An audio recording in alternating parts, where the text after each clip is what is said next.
Right now I'm in the 12th grade, and 2 years ago, like almost every one of you sitting here, I had to study a second language. And the language that I had chosen was Hindi. Now, I had no particular liking for this subject. In fact, I had a dislike for this subject like most of my friends. But here's the thing. If you look at my report cards or my grades, you'd probably think I was really good at Hindi. But here's the shocker. If you ask the people who know me really well, they tell you just how bad my Hindi really is. So what was my secret? How did I manage to do well in a subject I didn't like, nor was I good at? The answer to that, my friends, is something we're all very well acquainted with. Rote learning. That's right. I didn't bother reading the chapters. I learned all the possible examples in grammar. I learned perfectly the answers to questions for literature, and I managed to do well. And well, the days leading up to the Hindi exam, they were like hell, because I was memorizing a bunch of things that I couldn't understand or connect with. And that for me was a wake-up call, because I realized that in our current system, not only can we succeed by memorizing formulas and equations, but we can also succeed by memorizing language. So I started thinking about the education system, and through all my experiences and interactions with my friends, from a student's perspective, here's what I think is lacking in today's education system. The first thing is the lack of intuitive understanding. Now, I want you to go through this passage. It's called the Chemovation of Matulamine. Something really interesting that I actually came across. I want you to go through it and simultaneously try and answer the 4 questions.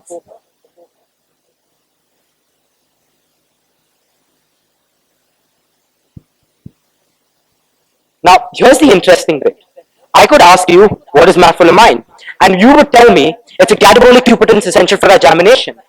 But then I would ask you, explain that to me. And well, we'd all be clueless.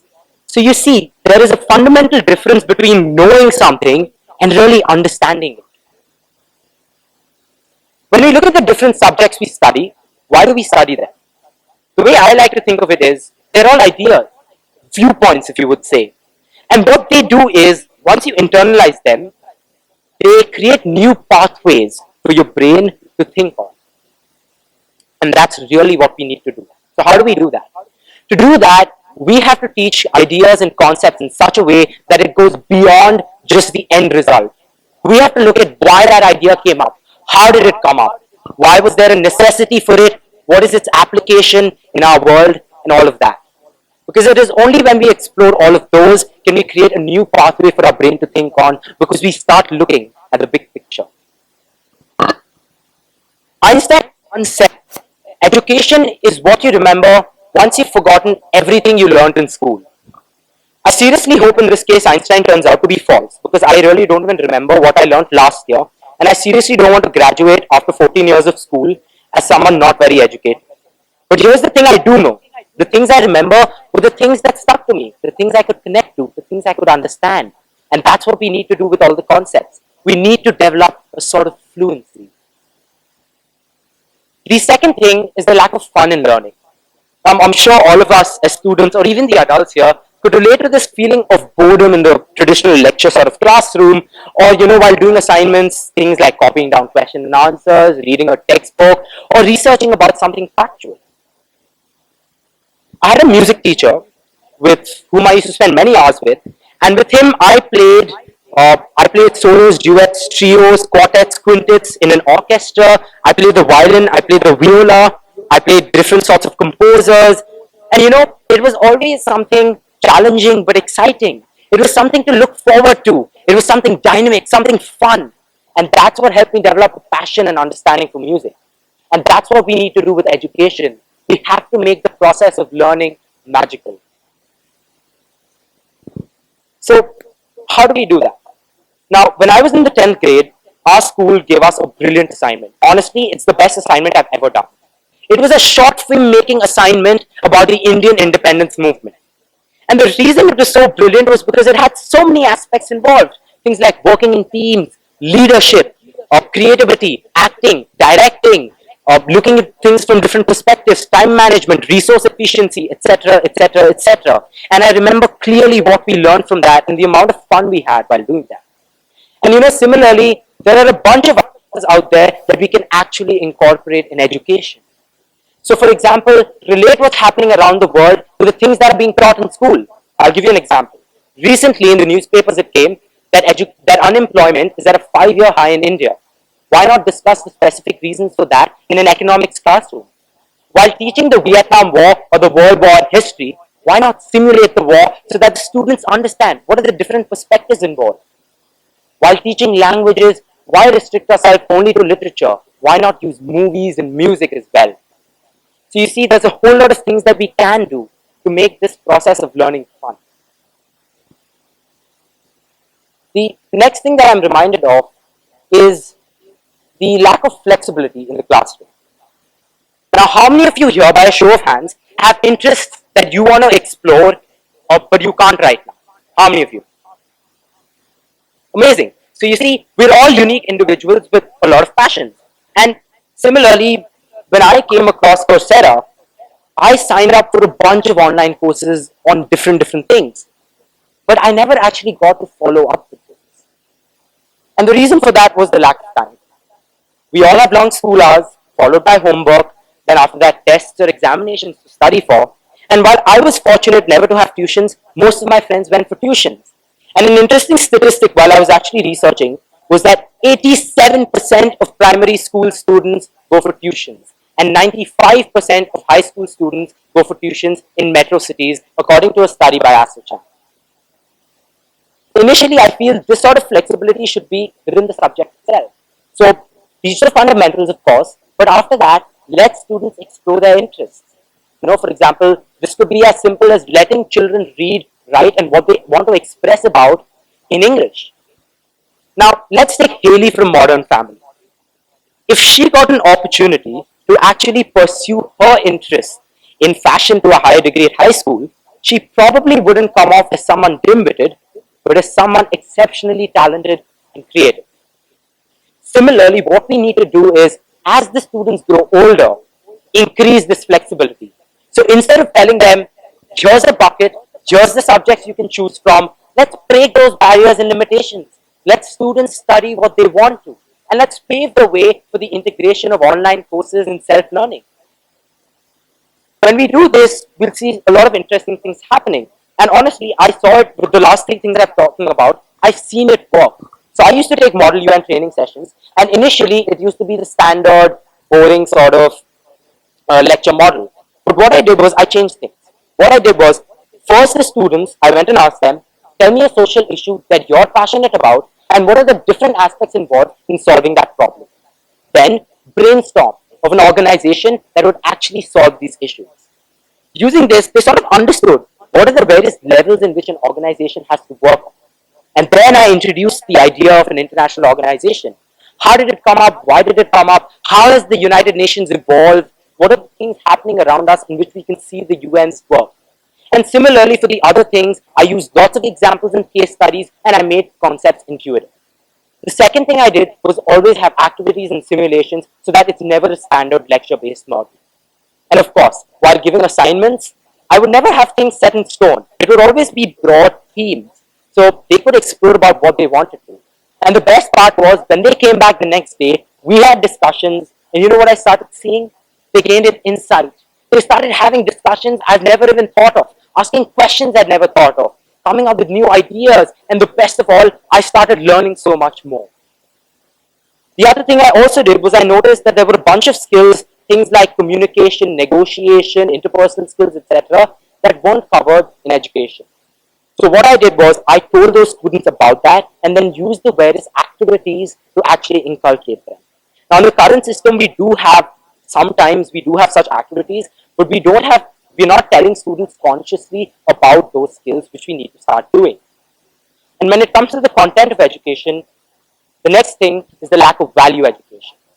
Now, the CBSE did try and introduce value education, and it was ineffective due to many reasons, but I think the biggest reason was that it was graded. Attitude towards the country A, self-awareness B. How absurd is it to grade value? We need to realize that there are some things which cannot and should not be graded.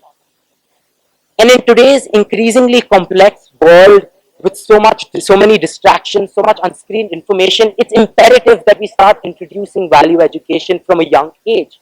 And this should be done in the form of open discussions about mindsets, stereotypes that exist in society, what success is, as you heard Kaushik Satish Kumar speak before, or what are the adolescent problems, as you heard Ankit Kapoor speak about before, what is happiness, what is empathy, and so on. The next thing that I'm reminded of is the lack of proper evaluation. Now, this is something that all students have a frustration. I'm in 12th grade, and in a few months, I'm going to be writing my board examinations. And I've been told that these are the exams, and I've been hearing about them for quite some time now. And after that, I have to write an entrance examination, which has nothing to do with my board exams, and my score or rank in that is going to determine which college I get into. There's no really holistic way of looking at it. The problem is, because of this concept of exams, things have become extrinsically motivated. Right? So if a teacher tells that there is a test or there is a quiz or there is an assignment, and if you tell the students it's not counted for your grade, I mean, we all know that we probably put half the effort we would have if it was actually counted. And we need to get the intrinsic motivation back. The second thing is, a lot of these marks in standardized testing is used for selection. Now, here's the thing. They call them selection examinations, but let's face it, they're not selection examinations. They are elimination examinations. And you know what they remind me of? They remind me of the Hunger Games. Because what we're doing is, we're pitting students against each other, and then the ones who can't cope up, the ones who can't fit in, are left behind or eliminated. And that's not what a system should be doing. And more importantly, what people don't talk about is, when you use testing as evaluation, it is self-defeating. Because the purpose of an evaluation should be for the student, for the teacher, for the parent to understand what the student is about, how he thinks, or what's the progress been, how the student can improve. But mere marks don't give us that information. So in my opinion, evaluation should be made more holistic. It should include things like daily observations, absolutely, interactions with the teacher, interactions with the friends, and so on. And you may ask, how do you evaluate with the sort of flexibility that BA students want? So instead of saying that this is the test you have to write, go and ask the student, why is it that you wanted to learn something? How did you go about learning it? And more importantly, how are you going to show me that you've actually learned that? And while it may be too idealistic to assume that exams will go away, exams need to be made more applicative. Having two or three applicative questions in a question paper of 25 questions isn't applicative. It should be about understanding how the student thinks. It should be about the opinions and the ideas of students. We have to make it open-ended. All of this for me represents majority of the frustrations that we as students face. Now, I was intrigued. So I was looking up into how our current education system actually came up. And what I found out was that the current system has its roots in the industrial era. That's how back it goes. And while the world as we know it has changed and evolved, the education system to a large extent hasn't. And why is that? The reason I feel is mindset. Education then and education now is about studying hard, getting into college, getting a career, and earning a lot of money, as you also heard of Ananda ma'am speak. Now, what we need to do is we need to change this perception of education, because education cannot be a means to an end. It is a means in itself. Because of all of this, I started an initiative called SpeakEducation. And what SpeakEducation was about, it was about an online platform for students, teachers, and anyone really to reflect upon what their experiences have been with respect to education, their perspectives, and their suggestions and opinions for how things should change. And it was really interesting because I was interacting with a lot of students before my talk about what are the problems that they face, what are the ideas they have. And the thing is, all of us as students know what our frustrations have, and better yet, we do have ideas. Because if there is one thing I believe, it is that this movement for the change in education system has to come from the people who are directly affected by it. But for all we complain as students, I think we also agree that school is a pretty fun place. We have some amazing memories with our friends, with our teachers, and it sort of defines who we are as people. But that doesn't mean we don't need a better education system. More importantly, we need to rethink education. If you ask me, a student, what education is, here's what I'd tell you. Education should be a journey that's adventurous, exciting, fun, and a journey that's about learning the important skills, creating new pathways for your brain to think on, a journey about discovery, creativity, and more importantly, a quest for self-realization. That is my vision and what I want to stand for. A system in which no child gets left behind. When we do that, we will stop teaching and we will start guiding. We will stop creating economic products and we will start creating human beings. We will stop functioning mechanically and we will start thinking consciously.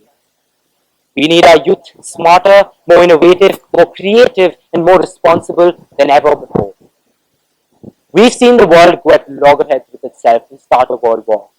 Let's hope that we educate our youth well enough to make sure that humanity is never threatened by itself again.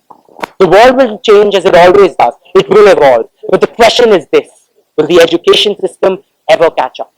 Because if it doesn't, a time will come. Yes, a time will come when education could lead to the downfall of humanity, and Pink Floyd, well, they'll be humming away. We don't need no education. Thank you.